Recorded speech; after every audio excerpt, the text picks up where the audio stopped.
ভালো আছি। আজ দুপুরে বানাবো মাছের মাথা দিয়ে মুগ ডাল। আর মাছের মাথা দিয়ে মুগ ডাল আমি কীভাবে বানাই আপনারা দেখতে থাকুন। আর কেমন হয়েছে সবাই কমেন্ট করে জানাবেন। ভালো লাগলে লাইক শেয়ার কমেন্ট করবেন, সাবস্ক্রাইব করে পাশে থাকবেন। কারা কারা এইভাবে মাছের মাথা দিয়ে মুগ ডাল খেতে ভালোবাসেন আমাকে অবশ্যই কমেন্ট করে জানাবেন। আর গরম ভাতের সাথে এই মুগ ডাল খুব সুন্দর লাগে খেতে। এখানে আমি মুগ ডাল নিয়েছি, আর মুগ ডালটা আমি এখানে ভেজে নিয়েছি। এরপর আমি এটাকে ধুয়ে সেদ্ধ বসিয়ে দেবো।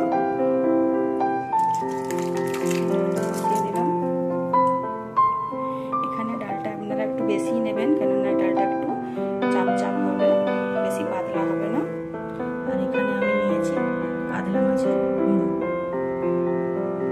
আর আমি এখানে ডালের মধ্যে দিয়ে দিচ্ছি এখন লবণ। তো আমার ডালটা এখন সেদ্ধ হোক, সেদ্ধ হতে হতে আমি এর মশলাটা বানিয়ে নিই।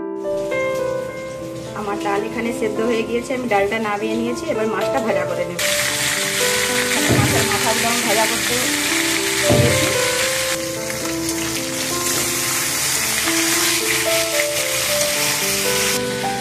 এখন আমি আদা রসুন বেটে নেব।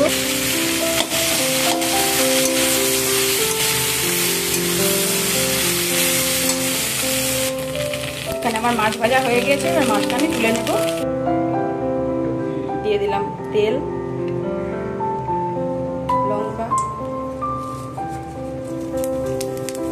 পাঁচফোড়ন, গোটা জিরা। এবার দিয়ে দেব পেঁয়াজ কুচি।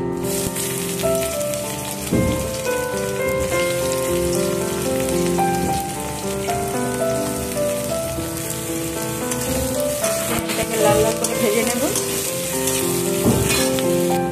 এখন এর মধ্যে দিয়ে দেবো আদা রসুনের পেস্ট। ভালো করে আবার সব একসাথে ভেজে নেব।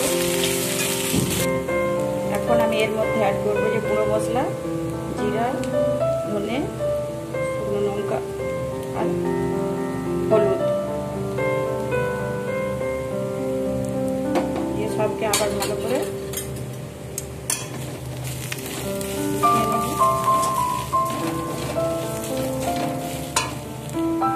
এখন এর মধ্যে দিয়ে দেবো কুচানো টমেটো।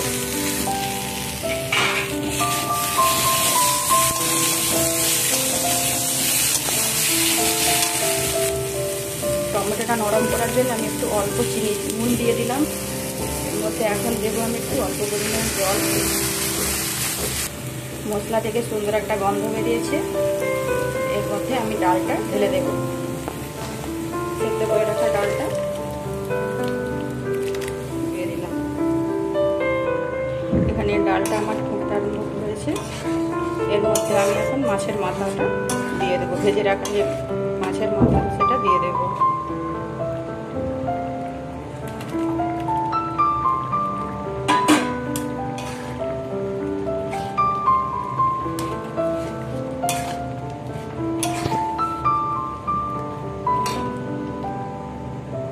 এখন এর মধ্যে দিয়ে দেবো একটু অল্প চিনি, ঘি,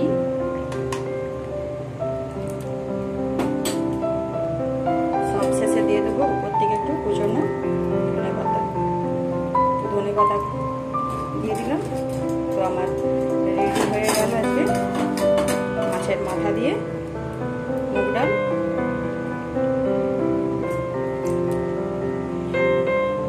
গরম মশলা খেতে ভালোবাসেন, এতে গরম মশলা দিতে পারেন, আমি দেবো না। এখন এটা আমি নামিয়ে নিচ্ছি। কত সুন্দর হয়েছে দেখুন বন্ধুরা। আপনারাও বাড়িতে সহজে এইভাবে মাছের মাথা দিয়ে মুগ ডাল বা মুড়ি ঘন্ট বানাতে পারেন।